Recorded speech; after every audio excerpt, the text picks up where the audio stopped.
The age of revolution 1830 to 1848। अब जब धीरे धीरे कंजर्वेटिव पावर खुद को कंसोलिडेट करने की कोशिश करती है यूरोप में, तभी के तभी साथ के साथ जितने भी रेवोल्यूशनरी थे जो अंडरग्राउंड होकर अब तक काम कर रहे थे, जितने भी लिबरल लोग थे और जितने भी मिडिल क्लास लोग थे, वो धीरे धीरे रेवोल्यूशन के ज़रिए इनको पावर से हटाने की कोशिश करते हैं और ये कामयाब होते हैं जुलाई 1830 में, जब ये रेवोल्यूशन के थ्रू बॉर्बन किंग को, जो कि वियना कॉन्फ्रेंस के बाद पावर में आए थे, जो कि कंजर्वेटिव रेजिम थी, इन बॉर्बन किंग को वो हटा देते हैं और इसकी जगह पे बिठाते हैं एक नए कॉन्स्टिट्यूशनल मोनार्क को, जिसका नाम होता है लुइस फिलिप। यानी कि जुलाई 1830 में एक रेवोल्यूशन होती है जिसके ज़रिए एक नया मोनार्क बनता है फ्रांस में, जिसका नाम होता है लुइस फिलिप। अब जैसे कि फ्रांस में रेवोल्यूशन हो जाती है तो ऐसा कहा जाता है कि जो भी फ्रांस में होता है उसका पूरा का पूरा असर पड़ता है पूरे यूरोप पे। तो इसके बारे में जो वियना के चांसलर होते हैं ड्यूक मेटरनिच, वो कहते भी हैं, when France sneezes the rest of Europe catches cold. और इसका असर देखने को मिलता है when Belgium breaks away from the United Kingdom of the Netherland. यानी कि बेल्जियम फ्रांस की ही तरह, जैसे फ्रांस में रेवोल्यूशन होती है उसी तरह वहाँ पर रेवोल्यूशन होती है और बेल्जियम नीदरलैंड से अलग होकर अपना खुद का एक अलग नेशनल स्टेट फॉर्म कर लेता है। अब फ्रांस में रेवोल्यूशन होने के बाद, बेल्जियम में रेवोल्यूशन होने के बाद, ये जो रेवोल्यूशन की चेन थी ये आगे बढ़ती जाती है और पूरी यूरोप में फैलती है। इसका नया एग्जांपल देखने को मिलता है जब ग्रीस में वॉर ऑफ इंडिपेंडेंस शुरू हो जाता है। अब क्योंकि ग्रीक वॉर ऑफ इंडिपेंडेंस का अपने आप एक शॉर्ट क्वेश्चन बनता भी है, तो उसके थोड़े से पार्ट या फीचर देख लेता है। सबसे पहले तो ये जो ग्रीस एरिया था ये टर्किश ऑटोमन एम्पायर के अंडर आता था, जो कि अपने आप एक मुस्लिम एम्पायर था। यहाँ पे सेकंड पॉइंट, यहाँ पे स्ट्रगल शुरू हो जाता है 1821 में। यानी कि 1821 में रिवोल्यूशनरी मेथड के ज़रिए ये टर्किश ऑटोमन एम्पायर के खिलाफ अपनी लड़ाई शुरू कर देते हैं। Third point, cradle of European culture. यानी कि ये जो ग्रीस एरिया था इसको पहले से थोड़े सेंटिमेंटल बेनिफिट मिलते आए थे, क्योंकि इसको क्रेडल बोलते थे। क्रेडल यानी कि पालना, इसको पालना बोलते थे कि यहीं से यूरोपियन कल्चर शुरू हुआ था, यहीं से यूरोपियन कल्चर पनपना शुरू हुआ था। अब यहाँ पे स्ट्रगल शुरू हो जाता है तो जितने भी पोएट्स होते हैं, जितने भी आर्टिस्ट होते हैं, वो लोग अपनी पोएम्स के ज़रिए, अपनी पेंटिंग के ज़रिए, अपनी कहानियों के ज़रिए इसको मोटिवेट करते हैं, इस स्ट्रगल को प्रमोट करते हैं। जितने भी नेशनलिस्ट थे जो कि एक्साइल में बाहर रह रहे थे, अपनी आर्मी भेजते हैं और बाहर से भी सपोर्ट करते हैं, बाहर से भी इनके मूवमेंट को फंड करते हैं। इसके बाद लास्ट में जब ये सब कुछ हो रहा होता है, लास्टली इन लोगों को अपनी इंडिपेंडेंस मिल जाती है। They got independence in 1832 by the treaty of Constantinople. यानी कि ट्रीटी ऑफ कॉन्स्टेंटिनोपल के ज़रिए 1832 में फाइनली ग्रीस आज़ाद हो जाता है और अपनी इंडिपेंडेंस को वो अचीव कर लेता है। इस तरह सबसे पहले फ्रांस में रेवोल्यूशन होती है, उसका असर सारे में देखने को मिलता है। उसके बाद बेल्जियम में उसका असर देखने को मिलता है जब वो नीदरलैंड से अलग हो जाता है, और लास्टली 1832 में ग्रीस भी अपनी इंडिपेंडेंस पा लेता है। इसके हिसाब से थोड़े थोड़े थोड़े थोड़े रेवोल्यूशन के ज़रिए पूरा यूरोप रेवोल्यूशनरी होता जा रहा था और अपने अपने अलग अलग नेशनल स्टेट फॉर्म करता जा रहा था। सबसे पहले जुलाई में 1830 में फ्रांस में होती है, फिर बेल्जियम अलग नेशनल स्टेट फॉर्म कर लेता है और फिर ग्रीक भी अपना अलग नेशनल स्टेट फॉर्म कर लेता है 1832 में। Romantic imagination and the national feeling. अब पहली बात कि एक तो रोमांटिक इमेजिनेशन था क्या, रोमांटिसिज्म था क्या। ठीक है, तो फर्स्ट पॉइंट में अपने साफ साफ लिखा है, romanticism was a cultural movement. तो ये सिर्फ एक कल्चरल मूवमेंट था, यानी कि कल्चर को ऑर्गेनाइज करने के लिए मूवमेंट था, जिससे नेशनलिस्टिक सेंटिमेंट्स को हम इन्वोक कर सकें, पब्लिक में कल्चर के थ्रू एकता या यूनिटी अपन ला सकें। Second, it includes culture, poetry, stories, songs, music to invoke nationalistic feeling. यानी कि हमने बताया तो कल्चर में किस किस का इस्तेमाल करते थे, पोइट्री का इस्तेमाल करते थे, स्टोरीज़ का इस्तेमाल करते थे, सॉन्ग्स का इस्तेमाल करते थे, म्यूज़िक का इस्तेमाल करते थे। इन सब चीज़ों का इस्तेमाल करके लिटरेचर का इस्तेमाल करते थे। इन सब के ज़रिए लोगों में नेशनलिस्टिक फीलिंग को जगाते थे, यानी कि देश प्रेम को जगाते थे। Third point, artist created common cultural heritage and collective heritage. यानी कि जो आर्टिस्ट लोग होते थे वो इस तरह की चीज़ें लिखते थे या इस तरह की पेंटिंग्स बनाते थे कि लोगों में कलेक्टिव पास्ट या कलेक्टिव हेरिटेज की फीलिंग आए। किसके ज़रिए, फोक पोइट्री के ज़रिए, फोक डांस के ज़रिए, फोक सॉन्ग्स के ज़रिए। यानी कि जो जो हमने चीज़ें बचपन से सुनते आए हैं, जो बचपन की कहानियाँ होती हैं, जो बचपन की लोरियाँ, बचपन के गाने होते हैं, इन सब के ज़रिए लोगों में एकता, यूनिटी पैदा करने की बात थी। Fourth point, emphasized on vernacular language. यानी कि इस रोमांटिसिज्म में कल्चर, स्टोरीज, सॉन्ग्स तो पार्ट थे ही, एक बहुत इंपॉर्टेंट पार्ट इसका था वर्नाकुलर लैंग्वेज। वर्नाकुलर लैंग्वेज मतलब होती है मातृभाषा, जो आपकी नेटिव लैंग्वेज होती है, जो आप बचपन से बोलते आ रहे हो, उससे सभी को प्यार होता ही है। तो वर्नाकुलर लैंग्वेज के ज़रिए, फोक डांस के ज़रिए, सेंटिमेंट्स के ज़रिए, पोएट्री, स्टोरी, सॉन्ग्स के ज़रिए जो हम नेशनलिस्टिक फीलिंग को जगाते हैं, देश प्रेम को जगाते हैं और लोगों में यूनिटी की फीलिंग पैदा करते हैं, तो इस पूरे मोमेंट को रोमांटिसिज्म कहते हैं और ये एक कल्चरल मोमेंट था। सिंपल, ख़त्म बात।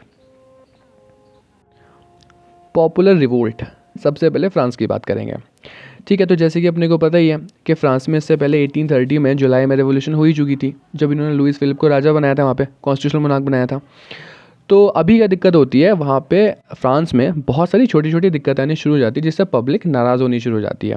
अब वो दिक्कत क्या थी, तो उसके रीज़न थे population, unemployment, migration, imported goods and bad harvest. एक एक करके बात कर लेते हैं। सबसे पहले पॉपुलेशन, वहाँ की पॉपुलेशन बहुत ज़्यादा बढ़ती जा रही थी, ठीक है, जिसकी वजह से अनएम्प्लॉयमेंट पब्लिक में आती जा रही थी, लोगों को काम नहीं मिलता था क्योंकि पॉपुलेशन बहुत ज़्यादा थी। थर्ड, माइग्रेशन, तो इसकी वजह से जितने भी गांव के लोग थे वो शहरों में माइग्रेट करते थे काम ढूंढने के लिए, लेकिन वहाँ पे भी उतना काम उन्हें मिलता नहीं था। लास्ट, इम्पोर्टेड गुड्स, यानी कि जो वहाँ के व्यापारी वर्ग था, जितने भी मैन्युफैक्चरर थे वहाँ के, उनका सामान बिक नहीं पाता था क्योंकि ब्रिटेन से जितनी भी इम्पोर्टेड गुड्स थी जो कि फैक्ट्री मेड थी वो फ्रांस में आती थी, तो लोकल्स का सामान बिक नहीं पाता था क्योंकि वो महंगा होता था और बेकार होता था। और लास्ट पॉइंट, बैड हार्वेस्ट, यानी कि वहाँ के किसानों की भी हालत ख़राब थी क्योंकि उनकी फसल अच्छी नहीं हो पा रही थी। फसल अच्छी नहीं हो पाती थी, किसान ख़राब थे, इम्पोर्टेड गुड्स थे, व्यापारी ख़राब थे, माइग्रेशन की वजह से गाँव के लोग ख़राब थे। तो इस सब खराबियों की वजह से लोगों में सेटिस्फैक्शन बिल्कुल भी नहीं आ रहा था, जिससे वो राजा से बहुत ज़्यादा नाराज़ थे।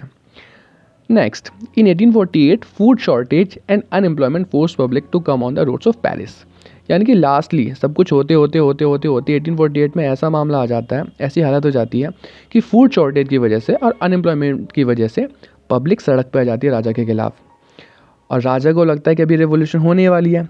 तो Louis Philippe force to flee, यानी कि राजा डर के फ्रांस को छोड़ के भाग जाता है और वो फ्रांस को छोड़ देता है। अब जब लुईस फिलिप वहाँ से भाग जाता है तो वहाँ जितने भी प्रोटेस्टर्स थे वो आपस में मिलकर एक नई नेशनल असेंबली बनाती हैं, जो कि नेक्स्ट वर्ड में लिखा भी है, new national assembly granted two things, suffrage to male 21 above 21 and right to work, यानी कि जो नई नेशनल असेंबली होती है जिसे प्रोटेस्टर मिलकर बनाते हैं, अपने रिप्रेजेंटेटिव चुनकर उस नेशनल असेंबली में भेजते हैं, वो सबसे पहले दो काम करते हैं जो कि पब्लिक को बहुत ज़्यादा चाहिए था। एक तो 21 साल से ऊपर के जो मेल्स थे उनको वोटिंग राइट मिल जाता है, जिससे गवर्नमेंट में उनका पार्टिसिपेशन आता है, उनको ये फील आता है कि हाँ गवर्नमेंट हमारी चुनी हुई है, हम इसे चुन रहे हैं तो हमारे हिसाब से काम करेगी।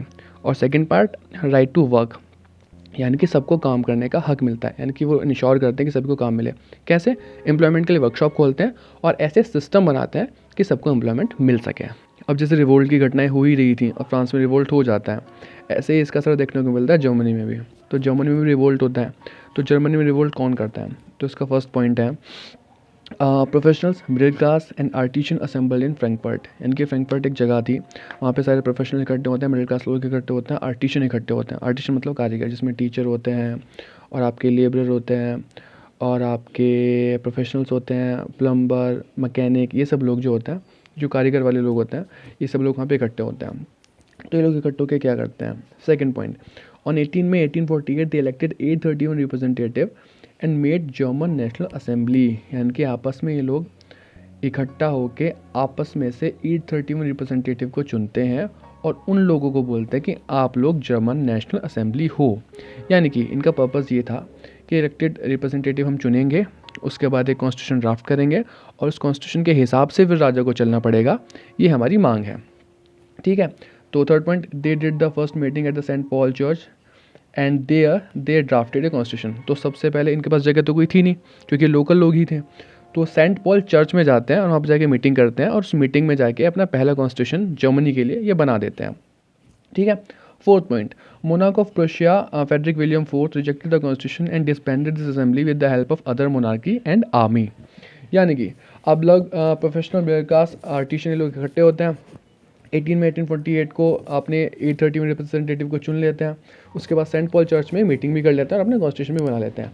लेकिन जब ये बात राजा के पास जाते हैं और बोलते हैं कि भाई इस कॉन्स्टिट्यूशन के हिसाब से आपको काम करना है, तो राजा क्यों मानेगा? तो वो राजा मानता नहीं है।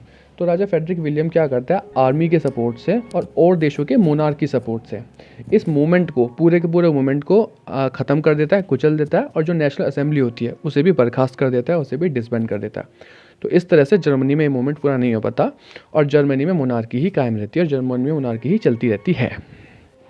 Making of Germany.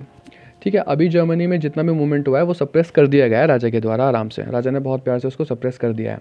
तो अभी जर्मनी दोबारा से बनेगा, इससे पहले फ्रांस बन चुका है, फ्रांस में नेशनल असेंबली बन चुकी है। तो धीरे धीरे जर्मनी बनेगा, उसके बाद इटली बनेगा, उसके बाद ब्रिटेन बनेगा। और तीनों के शॉर्ट क्वेश्चन बनते हैं बहुत अच्छे।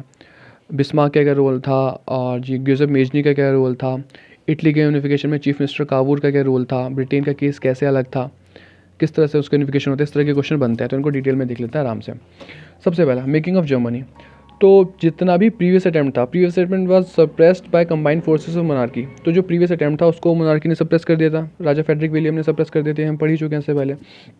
उसके बाद यहाँ के बाद से Prussia took the leadership of German unification, यानी कि जर्मनी में जो एक स्टेट था प्रुशिया, वहाँ का जो चीफ मिनिस्टर था ऑटो वन बिस्मार्क, जो कि थर्ड पॉइंट में लिखा हुआ है, was the main architect of Germany. यानी कि प्रुशिया यहाँ से लीड करने लग जाता है कि जर्मनी की यूनिफिकेशन को हम करेंगे, अब इसकी जिम्मेदारी हम लेते हैं। तो वहाँ का जो सीएम था ऑटो वन बिस्मार्क, वो इसका मेन आर्किटेक्ट था जर्मनी की यूनिफिकेशन का, यानी कि वो इसको लीड करता है मूवमेंट को। Fourth point, he with the help of Prussian army fought 3 Wars over the 7 years with Austria, Denmark and France. तो वो 7 सालों में 3 लड़ाइयाँ लड़ता है, ऑस्ट्रिया से, डेनमार्क से और फ्रांस से। अब लड़ाई क्यों लड़ता है, यानी कि जर्मनी का जो एरिया इन अलग अलग देशों में पहले फ्रेगमेंटेटेड था, बटा हुआ था, उन एरियाज़ को वापस लेने के लिए वो ऑस्ट्रिया, डेनमार्क और फ्रांस से लड़ाई करता है और इन लड़ाइयों को जीतता भी है। Fourth point, getting victorious in these Wars he succeeded unifying Germany, यानी कि इन लड़ाई को जीतने के बाद वो जर्मनी की यूनिफिकेशन में कामयाब हो जाता है। Last point, in 1871 Prussian king William first became German king in ceremony held at Versailles, यानी कि वर्साइल के एक पैलेस में एक सेरेमनी होती है और उसके बाद जो जर्मनी का जो यूनिफिकेशन हो जाता है, तो प्रशियन राजा जो था, जिसका CM chief minister auto von Bismarck था, उसका राजा विलियम फर्स्ट अब पूरे के पूरे यूनिफाइड जर्मनी का राजा बन जाता है। यानी कि पहले वो प्रशिया का राजा था और अभी वो जर्मनी का राजा बन जाता है। क्यों? क्योंकि प्रशिया ही इस मूवमेंट को लीड कर रहा था। वर्साइल के पैलेस में एक सेरेमनी होती है और 1871 में जर्मनी का यूनिफिकेशन कंप्लीट होता है, जब उसका राजा विलियम फर्स्ट पहला जर्मन राजा बन जाता है। Making of Italy. अभी जर्मनी की बात पूरी हो चुकी है, अब इटली की बात कर लेते हैं। First point, Italy was divided into 7 states, यानी कि इटली अब से पहले जैसे जर्मनी था ना, फ्रेगमेंटेटेड था, कुछ ऑस्ट्रिया के पास था, कुछ डेनमार्क के पास था, कुछ फ्रांस के पास था, ऐसे ही इटली का भी फ्रेगमेंटेशन हो रखा था। यानी कि इटली भी अलग अलग 7 स्टेट्स में बटा हुआ था। ये स्टेट बटे हुए थे। तो नॉर्थ में जो उसका नदर्न इटली का पार्ट था वो तो ऑस्ट्रियन हैब्सबर्ग एम्पायर के पास था। जो सेंट्रल पार्ट था वो पोप के पास था, और जो सदर्न पार्ट था, साउथ वाला पार्ट था, वो बॉर्बन किंग्स ऑफ स्पेन के पास था। अब इन तीनों को हरा के पूरे एरिया को अपना करना था, तभी जाके इटली का यूनिफिकेशन कंप्लीट होता। ठीक है, लेकिन second point, only Sardinia Piedmont was ruled by Italian princely state, यानी कि केवल एक हिस्सा, सरडानिया पिडमेंट वाला जो हिस्सा था, वो एक्चुअली में जो इटालियन प्रिंस था उसको द्वारा रूल होता था। यानी कि बाकी 3-4 हिस्से जो नदर्न, सेंट्रल, साउथ पार्ट था, वो तो अलग अलग एम्पायर रूल कर रहे थे, लेकिन जो एक अकेला सरदानिया पिडमेंट था उसे इटालियन प्रिंसली स्टेट रूल कर रहा था। ठीक है, तो बाकी के 3 हिस्सों को, नदर्न, सेंट्रल, साउथ को जीतना पड़ेगा। Third point, chief minister Cavour led the movement of unifying Italy. तो अब जो सरडानिया पिडमेंट का चीफ मिनिस्टर था कावूर, जैसे कि जर्मनी में चीफ मिनिस्टर कौन था, बिस्मार्क, तो ऐसे जो इटालियन चीफ मिनिस्टर है सरडानिया पिडमेंट का चीफ मिनिस्टर कावूर, वो इस मूवमेंट को लीड करता है। यानी कि इस देश को यूनिफाई करने की जिम्मेदारी वो अपने कंधे पे उठा लेता है कि चलो हम अब आज़ाद करेंगे। सबसे पहले third point, first he defeated Austria forces in 1859 with the help of France. यानी कि सबसे पहले तो वो नॉर्थ वाली एरिया को हराता है जहाँ पे ऑस्ट्रेलियन रूल कर रहे थे, उनको हरा देता है फ्रांस की मदद से। एक बात खत्म हो जाती है। Then with the help of next point, then with the help of Giuseppe Garibaldi, armed volunteers and local peasants he defeated Spanish ruler two in 1860। यानी कि नदर्न पार्ट को हरा देते हैं, सेंटर में जो पोप था उसके साथ ही समझौता कर लेते हैं, पोप आसानी से इनकी तरफ आ जाता है, वो मान जाता है। फोर्थ पॉइंट, लास्ट में जो सदर्न पार्ट बचा हुआ था जहाँ पे बॉर्बन किंग स्पेन के रूल कर रहे थे, उनको हराने के लिए एक तो ग्यूसेप गैरिबाल्डी जो लोकल लीडर था, लोकल रिवोल्यूशनरी था, उसकी मदद लेते हैं ये। ठीक है, वो अपनी आर्मी के साथ अंदर ही अंदर रिवोल्ट करता है। बाकी जो लोकल पीजेंट थे, जो लोकल वहाँ के किसान थे, वो जो सेटिस्फाइड रूल से नहीं थे, उनकी मदद लेता है, तो वो भी रिवोल्ट करते हैं। इन सब रिवोल्ट होने के बाद 1860 में इस एरिया को भी, जो सदर्न एरिया था, इसको भी अपने इटली के अंदर मिला लेते हैं। तो इस तरह से नॉर्थ को जीत लेते हैं, सेंट्रल को जीत लेते हैं, साउथ को जीत लेते हैं, और जो सरडानिया पिडमेंट का एरिया है वो पहले से ही इटालियन प्रिंसली स्टेट के पास था ही। इस तरह से इटली का यूनिफिकेशन भी पूरा हो जाता है।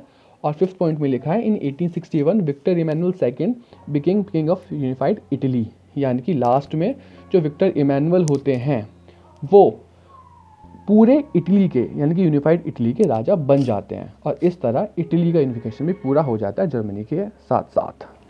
अब द मेकिंग ऑफ ब्रिटेन। ठीक है, ब्रिटेन का केस थोड़ा सा अलग था। अलग क्यों था? इससे पहले हमने जर्मनी की बात की, इससे पहले हमने इटली की बात की, उससे थोड़ी देर पहले फ्रांस की भी बात की थी। ठीक है, तो सब जगह रिवोल्यूशन हुई थी। इटली में और जर्मनी में तो बाकायदा वॉर हुआ था।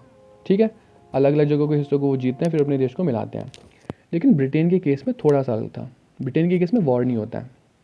तो first point, it was different and strange unification as it was not the result of revolution और war, rather it was result of long drawn process. यानी कि जो ब्रिटेन बनता है वो किसी युद्ध की वजह से, किसी लड़ाई या किसी वॉर या रेवोल्यूशन की वजह से नहीं बनता है। वो एक लंबा चौड़ा उसका एक प्रोसेस होता है, लेंदी प्रोसेस जो ओवर द ईयर्स कंप्लीट होता है, और उसके बाद वो ब्रिटेन एक स्टेट बनता है। Second point, Britain includes English, Wales, Scotland और आयरिश। यानी कि ब्रिटेन के अंदर इंग्लैंड आता है, वेल्स आता है, स्कॉटलैंड या आयरिश लोग आते हैं। अब से पहले ब्रिटेन नाम की कोई चीज़ नहीं थी। ठीक है, अलग अलग स्टेट थे। इंग्लैंड एक देश था, वेल्स एक देश था, स्कॉटलैंड एक देश था, जिसे आयरिश भी कहते हैं, वो एक देश था। चलो, तो third point, English parliament got power 1688 from the monarchy. यानी कि जो इंग्लिश यानी कि जो इंग्लैंड था वो खुद को मोनार्की से आज़ाद करते हैं और सारी की सारी पावर इंग्लिश पार्लियामेंट के पास आ जाती है। यानी कि English parliament he rule and regulation बनाती थी, उससे ये देश चलता था। लेकिन आगे जाके क्या होता है, Act of Union was signed in 1707 between England and Scotland and they became United Kingdom। यानी कि 1707 में जो इंग्लिश लोग होते हैं, जो इंग्लैंड होता है, वो स्कॉटलैंड के साथ एक पैक्ट साइन करता है, यानी कि एक समझौता करता है, जिसे कहते हैं एक्ट ऑफ यूनियन, जिसके हिसाब से इंग्लैंड और स्कॉटलैंड मिल के एक देश बनाएंगे जिसका नाम होगा यूनाइटेड किंगडम। और इसके बाद यूके यानी कि ब्रिटेन जैसी टर्मिनोलॉजी एग्जिस्ट करती है। इसके बाद से ब्रिटेन नाम का एक देश बन जाता है। इससे पहले इंग्लैंड, वेल्स, स्कॉटलैंड सब अलग अलग थे। जब इंग्लैंड और स्कॉटलैंड मिलकर एक्ट ऑफ यूनियन साइन कर लेते हैं, मिलकर एक देश बना लेते हैं, तो फिर ये ब्रिटेन बनता है। ठीक है, अब वो ब्रिटेन के साथ ब्रिटेन एक हो जाता है तो स्कॉटलैंड इंग्लिश के साथ आ जाता है। लेकिन हमको पता होगा इंग्लैंड धीरे धीरे मजबूत हो रहा था क्योंकि वहाँ पे इंडस्ट्रियल रिवोल्यूशन हो चुकी थी, उन पे प्रॉस्पेरिटी ज़्यादा थी, उन पे पैसे ज़्यादा थे। तो स्कॉटलैंड के साथ वो क्या करते हैं, स्कॉटलैंड को दबाने की कोशिश करते हैं, स्कॉटलैंड के कल्चर को दबाते हैं, स्कॉटलैंड की नेटिव लैंग्वेज को दबाते हैं। और इस सप्रेशन के साथ धीरे धीरे स्कॉटलैंड का जो कल्चर है वो एक्सटेंड कर जाता है और वो पूरी तरह से, अभी तक तो 1707 में पॉलिटिकली वो इंग्लैंड के साथ आए थे, लेकिन आगे चल के कल्चर, लैंग्वेज, रेस सब कुछ मिला के स्कॉटलैंड का अपना कुछ नहीं रहता और वो इंग्लैंड के ही इन्फ्लुएंस में आ जाता है और पूरी तरह ब्रिटेन बनता है। फोर्थ पॉइंट, अब स्कॉटलैंड इंग्लैंड के साथ आ गया है, ठीक है, लेकिन आयरलैंड का तो थोड़ा हिस्सा बाकी है।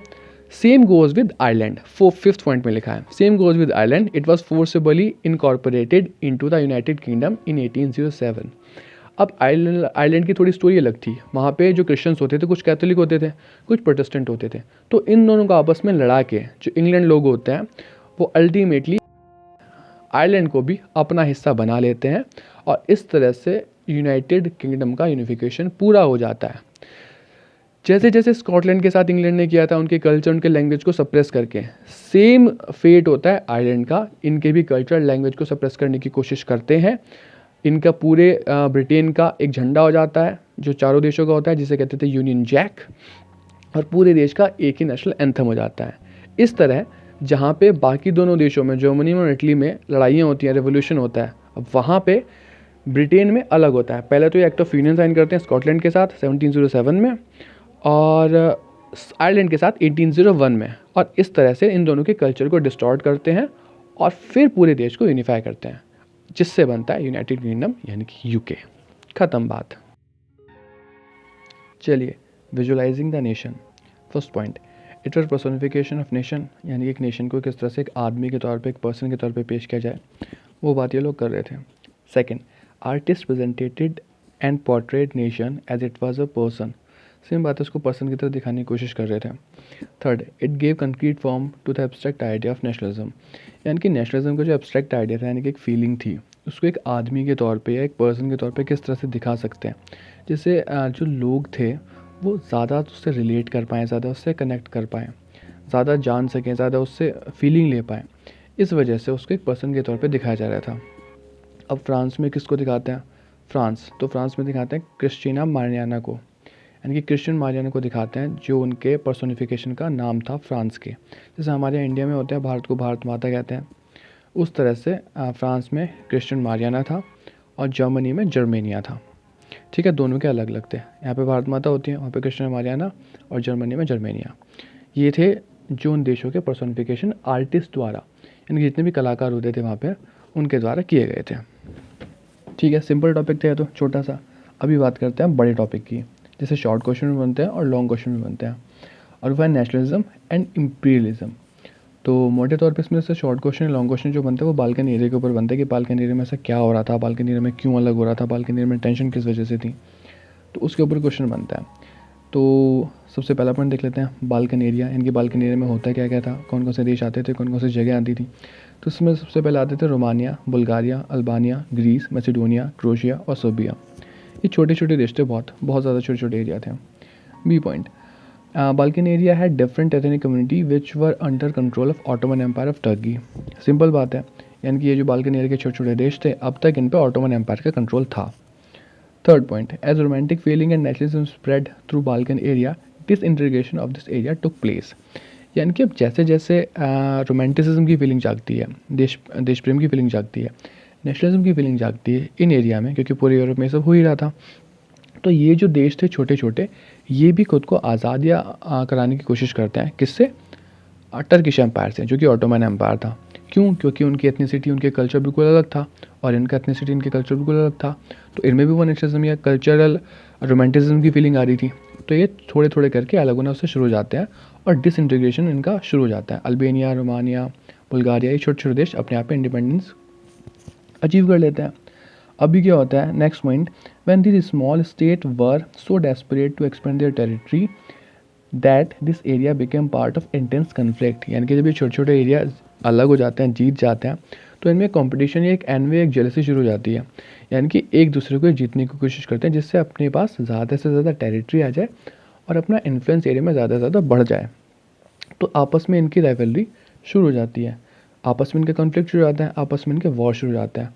अब खुद तो ये छोटे छोटे थे, लेकिन दिक्कत तब शुरू होती है जब, next point, big European power like Russia, Germany, England were also keen to improve their influence here. यानी कि जब बड़े बड़े देश भी इन एरिया में इंटरेस्ट लेने लगते हैं, यानी कि अपना वो एक्सपेंशन तो कर ही रहे थे, बाकी देशों को कॉलोनी बना रहे थे, तो वो सोचते थे कि जो छोटे छोटे देश हैं इनको भी अपने कॉलोनाइज कर लेते हैं, इनको भी अपना अंडर में ले लेते हैं। तो जब ये बड़े पावर भी उन छोटे एरिया पे, बालकनी एरिया पे जीतने के लिए आपस में राइवलरी शुरू कर देते हैं, आपस में लड़ना झगड़ना शुरू कर देते हैं। Lastly point next, such complications ended up in first world war. ये जितनी भी टेंशन थी जो बाल्कन एरिया में थी, ये कुल मिला के बिग यूरोपियन पावर को फर्स्ट वर्ल्ड वॉर की तरफ धकेल देती हैं, और फर्स्ट वर्ल्ड वॉर इस वजह से शुरू हो जाता है। तो इस पूरे वॉर के सेंटर में क्या था? बाल्कन एरिया, बाल्कन एरिया के छोटे छोटे देश, जिनकी वजह से ये फर्स्ट वर्ल्ड वॉर शुरू हो जाता है। बस इसके साथ हिस्ट्री का अपना पहला चैप्टर पूरा हो जाता है, और इसके बाद अब एक एक करके हिस्ट्री के या अगले चैप्टर्स की या फिर सिलेबस के अगले चैप्टर्स की वीडियो फरवरी में डालने वाले हैं। तो आप लोग सब्सक्राइब करते रहिएगा, जिससे आपको पता लगता रहे कौन सी वीडियो कब आने वाली है। बस फरवरी के साथ है, इसमें मोटे तौर पर आपका सारा सिलेबस कंप्लीट हो ही जाएगा। और इसके अलावा अगर आपको कोई चैप्टर पहले चाहिए तो आप कमेंट सेक्शन में मुझको बता दीजिए, उस चैप्टर को पहले प्रायोरिटी बेस पे करने की कोशिश करेंगे। या फिर इसके अलावा अगर आपको जो आपने सामने पीपीटी देखी है वो रिवाइज़ करने के लिए नोट्स के फॉर्म में चाहिए, तो आप मुझको बता दीजिएगा, मैं कमेंट सेक्शन में टेलीग्राम का लिंक डाल दूँगा, उसमें आपको नोट्स भी मिल जाएंगे। तो बस साथ बनाए रखिए अपना, लाइक करो, शेयर करो, सब्सक्राइब करो, जिससे कि आपको सारा नोटिफिकेशन मिलता रहे। ठीक, तो मिलते हैं अगली वीडियो।